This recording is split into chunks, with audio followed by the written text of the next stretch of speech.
अगर आप मेरी तरह जिज्ञासु हैं तो आपने रात में आकाश की तरफ देखकर ये जरूर सोचा होगा कि आखिर आकाश में इतनी सारी चीजें अचानक से उत्पन्न कैसे हो गईं। कैसे हमारी धरती बनी, कैसे सूर्य, सोलर सिस्टम, गैलेक्सीज और पूरा का पूरा ब्रह्मांड अचानक पैदा हो गया। इस तरह के सिनेरियो को सोचने के लिए जरूरी नहीं कि आपके पास फिजिक्स की डिग्री ही होनी चाहिए। इस दुनिया में कुछ बेहतरीन फिजिसिस्ट भी थे जिन्होंने आप ही की तरह ये सवाल दुनिया से पूछा था। जब उन्हें इसका कोई संतोषजनक जवाब नहीं मिला तब उन्होंने अपनी लाजवाब थ्योरीज दुनिया के सामने रख दी। इनमें से कुछ जवाब ऐसे थे जिनके बारे में कभी सोचा नहीं गया था, वहीं कुछ ऐसे थे जिन पर यकीन करना मुश्किल था। विज्ञान के इस फील्ड को कॉस्मोलॉजी कहते हैं। दोस्तों, आज की इस वीडियो में हम एक बहुत ही रोमांचक सफर पर यात्रा करने वाले हैं। इस वीडियो में हम जानेंगे कि कैसे बिग बैंग से लेकर अब तक की दुनिया बनी है। मैं आपको यूनिवर्स की पूरी टाइमलाइन के बारे में बताऊंगा, तो वीडियो को अंत तक देखते रहिए। नमस्कार दोस्तों, मैं हूं श्याम तोमर, स्वागत करता हूं आपका इस वीडियो में। The Big Bang theory was the theory that the universe began from a very hot, dense state. Gravity would become so strong in the beginning, the classical physics would break down. We know that the universe is expanding. We've known that for almost 100 years. That the expansion is not slowing down. Instead, they found that it's speeding up, going faster and faster. The Big Bang is caused either by the collision of universes. The expansion of the universe is accelerating. ब्रह्मांड की timeline को जानने से पहले हमारा ये जानना बहुत जरूरी है कि हम इंसानों को इतनी सारी जानकारी आखिर मिली कैसे। ये सोचने वाली बात है कि इंसानों की सिविलाइजेशन करीब 5000 सालों से धरती पर रह रही है, लेकिन ब्रह्मांड के रहस्यों को हमने केवल इन 100 सालों में ही अच्छे से उजागर किया है। साल 1920 के समय में एडविन हबल नाम के एक वैज्ञानिक ने दुनिया को बताया था कि ब्रह्मांड में हमारी मिल्की वे गैलेक्सी के अलावा दूसरी गैलेक्सीज भी मौजूद हैं। इस खोज के बाद हमें ये भी पता चला कि ये आकाश गंगाएं हमसे लगातार दूर होती जा रही हैं। इस खोज से ये निष्कर्ष निकला कि हम एक एक्सपेंडिंग यूनिवर्स में रह रहे हैं, यानी एक ऐसा ब्रह्मांड जो लगातार बड़ा होता चला जा रहा है। बिल्कुल इसी एग्जैक्ट थ्योरी के बारे में आइंस्टाइन की जनरल थ्योरी ऑफ रिलेटिविटी ने भी अनुमान लगाया था, वो भी इसके 100 साल पहले। अगर ये सच है कि पूरा ब्रह्मांड लगातार बाहर की ओर बड़ा होता जा रहा है, तो ये भी सच होना चाहिए कि ये सारी चीजें एक पर्टिकुलर चीज के अंदर से निकली होनी चाहिए। एक ऐसी चीज जिसने इतने बड़े ब्रह्मांड को अपने अंदर जोर से पकड़कर रखा हुआ था। जरूर वक्त में एक ऐसा समय भी आया होगा जब ये अकेले पूरे ब्रह्मांड को अपने अंदर समाये नहीं रख सकती थी और अंत में ये चीज जोर के धमाके में फट गई होगी। साल 1949 में इसी धमाके को मजाक मजाक में द बिग बैंग कहा गया था। बिग बैंग की बहस साल 1960 के अंत तक चलती रही और जब अंत में पूरी दुनिया ने इस पर यकीन कर लिया तो दो ब्रिलियंट वैज्ञानिकों ने कॉस्मिक माइक्रोवेव बैकग्राउंड की डिस्कवरी सबके सामने रखी। कॉस्मिक माइक्रोवेव बैकग्राउंड यानी CMB बिग बैंग के होने का डायरेक्ट सबूत है। ये एक तरह का माइक्रोवेव रेडिएशन है जो दुनिया के हर एक कोने से निकलता है। ऐसा कह सकते हैं कि ये बिग बैंग के होने के अवशेष हैं। साल 1970 में डार्क मैटर के होने को भी वेरा रूबिन नाम के वैज्ञानिक ने कंफर्म किया था। उन्होंने खोजा कि लगभग सभी गैलेक्सीज के आखिरी छोर पर जो तारे होते हैं वो उतनी ही तेजी से घूम रहे हैं जितनी तेजी से अंदर के तारे घूमते हैं। ये एक रहस्यमय कवच की वजह से होता है जिसे हम देख नहीं सकते, इसीलिए इसे डार्क मैटर कहते हैं। साल 1980 में कॉस्मिक इन्फ्लेशन की थ्योरी को सामने लाया गया जिसने ब्रह्मांड के बारे में कई सवालों के जवाब दिए। साल 1990 में एक और दिमाग को चकरा देने वाली डिस्कवरी वैज्ञानिकों ने की। उन्होंने कहा कि हमारा ब्रह्मांड अभी भी तेजी से बड़ा होता जा रहा है। ग्रेविटी की वजह से उसकी स्पीड कम नहीं हो रही, बल्कि उल्टा वो ज्यादा तेजी से बड़ा होता जा रहा है। अब जिस एनर्जी की वजह से ये हो रहा है उसे डार्क एनर्जी का नाम दे दिया गया। अब 21वीं सदी में हमने इन डिस्कवरीज पर और ज्यादा पक्के तौर पर यकीन कर लिया, क्योंकि हर दिन हमें नए नए सबूत मिलते हैं जो इन थ्योरीज को साफ तौर से सपोर्ट करते हैं। आज तक हमें इस ब्रह्मांड की जितनी भी जानकारी मिली है, चाहे वो जनरल थ्योरी ऑफ रिलेटिविटी से हो या डार्क मैटर से हो, इन सभी चीजों को एक साथ जोड़कर हम सीधा भूतकाल में जा सकते हैं और समझ सकते हैं कि आखिर ब्रह्मांड की शुरुआत एग्जैक्टली कहां से हुई थी। इंसानों ने एक बात तो कंफर्म कर ली है कि ब्रह्मांड लगातार बड़ा होता जा रहा है, तो इसका मतलब ये भी है कि भूतकाल में एक समय ऐसा भी रहा होगा जब ये यूनिवर्स बहुत ही ज्यादा छोटा रहा होगा। ब्रह्मांड के इस मूवमेंट को सिंगुलैरिटी कहा गया है। अब बहुत सारे वैज्ञानिक मानते हैं कि हमारा ब्रह्मांड एक एटम जितना छोटा शायद नहीं रहा होगा और ये एक तरह से पैराडॉक्स जैसा दिखाई देता है। लेकिन फिर आप बोलोगे कि अगर यूनिवर्स के क्रिएशन की स्टोरी के पहले ही पेज में अगर पैराडॉक्स है तो मैं आपकी किसी भी बात पर यकीन क्यों करूं? सच बताऊं तो आपका ये सोचना बिल्कुल सही है, लेकिन ये भी सच है कि अगर हम इस बात को भूल जाएं कि हमारा ब्रह्मांड एक बहुत ही छोटे से बिंदु से शुरू हुआ था, तो वैज्ञानिकों द्वारा बनाए गए आजकल के मॉडल्स में दूसरी साइंटिफिक चीजें परफेक्ट तरीके से फिट हो जाती हैं। हम ऐसा करते हैं कि उस समय में ही पहुंच जाते हैं जब इस तरह का कोई ग्लिच मौजूद ही नहीं था। कल्पना कीजिए कि एक स्विमिंग पूल के साइज के जितना बड़ा बॉल है जो कि अंदर से बहुत गर्म और पदार्थों से भरा हुआ है। एक समय ऐसा आएगा जब ये बॉल अंदर से निकल रहे प्रेशर को झेल नहीं पाएगा और बिग बैंग धमाके में तब्दील हो जाएगा और अंततः इस यूनिवर्स को जन्म देगा। अब आप सोच रहे होंगे कि एक स्विमिंग पूल जितने बड़े बॉल में से पूरा यूनिवर्स कैसे जन्म ले सकता है। दरअसल बात यह है कि आप हर एक चीज को एटम्स और मॉलिक्यूल्स की फॉर्म में देखते हो। आखिर हर तरफ से हम उन्हीं के मिश्रण से घिरे हुए हैं, पर सच यही है कि हर चीज एनर्जी से ही बनी है। बिग बैंग के होने से पहले जो स्विमिंग पूल जितना बड़ा बॉल था उसमें भी एनर्जी भरी हुई है। उस वक्त में एटम्स, मॉलिक्यूल्स ये सब एग्जिस्ट ही नहीं करते थे। हमारी आज की दुनिया इन्हीं पदार्थों से मिलकर बनी है जिन्हें फंडामेंटल पार्टिकल्स कहा जाता है, पर जिस सिंगुलरिटी की मैं बात कर रहा हूँ वो पूरी एनर्जी है। अब एक बार के लिए हम अपनी कॉस्मोलॉजी के इतिहास में चले जाते हैं और देखते हैं कि आज की दुनिया में जो चीजें हम देख रहे हैं वो पैदा कैसे हुई थी। ब्रह्मांड की टाइमलाइन को टोटल 6 चरणों में बांटा जा सकता है। सबसे पहला चरण है सिंगुलरिटी का, जहां से ब्रह्मांड की शुरुआत हुई। कहा जाता है कि ये करीब 13.8 अरब साल पहले हुआ था। इस वक्त का ब्रह्मांड बहुत ज्यादा छोटा था और हर चीज की शुरुआत यहीं से हुई थी।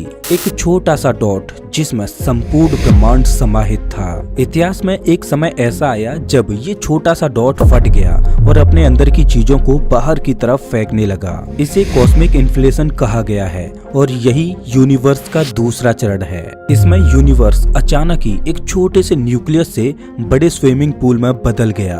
ये मत भूलिए कि अभी भी ये ब्रह्मांड बहुत ज्यादा गर्म था और इसके अंदर अब तक फंडामेंटल पार्टिकल्स ने जन्म नहीं लिया था। अब धीरे धीरे ये ब्रह्मांड बड़ा होता गया और इसके साथ ही ये ठंडा भी होता जा रहा था। ये ब्रह्मांड की टाइमलाइन का तीसरा चरण है जिसमें कणों का गठन हुआ था। धीरे धीरे फंडामेंटल पार्टिकल्स ब्रह्मांड में पैदा होने लगे और उन्होंने अपने अंदर मास को पैदा करना शुरू किया। जैसे जैसे ब्रह्मांड का तापमान कम हो रहा था, ये पार्टिकल्स एक दूसरे से मिल रहे थे और बड़े पदार्थों में तब्दील हो रहे थे। जब मैं आपको बताऊंगा कि ये तीनों चरण कितनी देर में खत्म हुए थे तो आप पक्का चौंक जाओगे। एक सिंगुलरिटी से फंडामेंटल पार्टिकल बनने में केवल 3 मिनटों का ही समय लगा था और इतने समय में तापमान करीब 1 बिलियन केल्विन तक गिर गया था। कुछ प्रोटॉन्स और न्यूट्रॉन्स ने एक दूसरे के साथ मिलना शुरू कर दिया और हीलियम न्यूक्लियाई को जन्म दिया। जब इस पूरे चरण का अंत हुआ तब दुनिया में करीब 75% हाइड्रोजन के न्यूक्लियाई थे और 25% हीलियम के न्यूक्लियाई थे। न्यूक्लियाई बेसिकली प्रोटॉन और न्यूट्रॉन से बना हुआ होता है और हमारे चारों ओर की सभी चीजें इसी से बनी होती हैं। ऐसा कहा जा सकता है कि ये ब्रह्मांड के बहुत ही छोटे कण हैं। ऐसे लाखों करोड़ों कणों के मिश्रण से हम सभी बने हैं। हाइड्रोजन और हीलियम के अलावा ब्रह्मांड में थोड़ा बहुत लिथियम भी पैदा हो गया। अब परेशानी ये थी कि इलेक्ट्रॉन्स और प्रोटॉन्स अभी भी ब्रह्मांड में फ्री होकर घूम रहे थे। जब ये दोनों ही पदार्थ एक दूसरे से मिलते हैं तभी तो किसी बड़ी चीज का फॉर्मेशन होता है, लेकिन उस वक्त में एनर्जी इतनी ज्यादा थी कि इन दोनों को मिलने ही नहीं दे रही थी। इस चरण में अभी भी किसी भी तरह की रोशनी नहीं बनी थी और ये सारे ही प्रोसेस घुप अंधेरे में हो रहे थे। ये सब बदल गया 5वें चरण में जब एटम्स का इजाद हुआ। लेकिन इस 5वें चरण तक पहुंचने के लिए हमारे ब्रह्मांड को 3,80,000 साल लग गए थे। ब्रह्मांड का तापमान अब 3000 केल्विन तक आ गया था। हमारा ब्रह्मांड इस स्टेज तक करीब 83 मिलियन लाइट ईयर्स जितना बड़ा हो गया था। जब इलेक्ट्रॉन्स और प्रोटॉन्स फाइनली मिल गए तो उन्होंने फोटोन यानी कि लाइट पार्टिकल के फ्लो को भी शुरू कर दिया और ब्रह्मांड में पहली बार दिखाई देने वाली रोशनी का जन्म हुआ। ये रोशनी एक तरह का रेडिएशन है जो अंतरिक्ष के हर एक पॉइंट से निकलती है और जिसे कॉस्मिक माइक्रोवेव बैकग्राउंड कहा जाता है। ये रोशनी असल में बहुत ही ज्यादा एनर्जी से भरी हुई थी, लेकिन क्योंकि हमारा ब्रह्मांड लगातार फैल रहा था इसीलिए इसने इस रोशनी को भी खींचकर इसकी एनर्जी को बहुत ही ज्यादा कम कर दिया। ब्रह्मांड के इस चरण में ये केवल हाइड्रोजन, हीलियम और थोड़े बहुत लिथियम से भरी हुई दुनिया थी। अब असली सवाल ये आता है कि इस चरण से हम सोलर सिस्टम के स्टेज तक कैसे पहुँचे। ये सवाल हमें अपने छठे और आखिरी चरण में ले आता है जिसे तारों का युग भी कहा जाता है। इस युग में स्टार्स, सोलर सिस्टम्स और गैलेक्सीज का जन्म हुआ था। हमारा ब्रह्मांड एक तरह से होमोजीनस और आइसोट्रोपिक है। अगर सिंपल भाषा में कहूँ तो आप जिस किसी भी दिशा में देखो ये बिल्कुल एक जैसा ही दिखाई देता है, लेकिन ऐसा भी पूरी तरह से सच नहीं है। इसमें थोड़ी बहुत तो असमानताएं जरूर हैं। ये थोड़ी बहुत असमानताएं हमारे ब्रह्मांड पर बहुत ज्यादा असर डालती हैं। ये ब्रह्मांड के स्ट्रक्चर को समझने में मदद करती हैं। आप ही एक बात सोचिए कि अगर चारों तरफ चीजें एक जैसी दिखाई देंगी और एक छोटी सी जगह पर कुछ असमानताएं ऑब्जर्व की जाएंगी तो क्या वैज्ञानिक इससे उत्तेजित होंगे या नहीं। हमारे ब्रह्मांड को सबसे पहले गैलेक्सीज बनानी थी और गैलेक्सीज बनाने के लिए उसे पहले स्टार्स बनाने थे। ये तब हुआ जब हाइड्रोजन और हीलियम से भरे हुए गैस के बादल एक दूसरे से मिलने लगे और ग्रेविटेशन का प्रेशर समय के साथ बढ़ने लगा। वक्त के साथ ये प्रेशर इतना ज्यादा हो गया कि बड़े गैस के बॉल्स तेज ज्वाला में जलने लगे और स्टार्स में तब्दील हो गए। अब ब्रह्मांड में ऑफिशियली डार्क एज खत्म हो गई थी। तारों ने ब्रह्मांड में रोशनी फैला दी थी। तारों के अंदर हाइड्रोजन फ्यूज होकर हीलियम में बदलने लगी और इस फ्यूजन प्रोसेस में एनर्जी रिलीज होने लगी। अब हीलियम भी लिथियम के साथ रिएक्शन करने लगा, फिर लिथियम दूसरे एलिमेंट्स के साथ रिएक्शन करने लगा।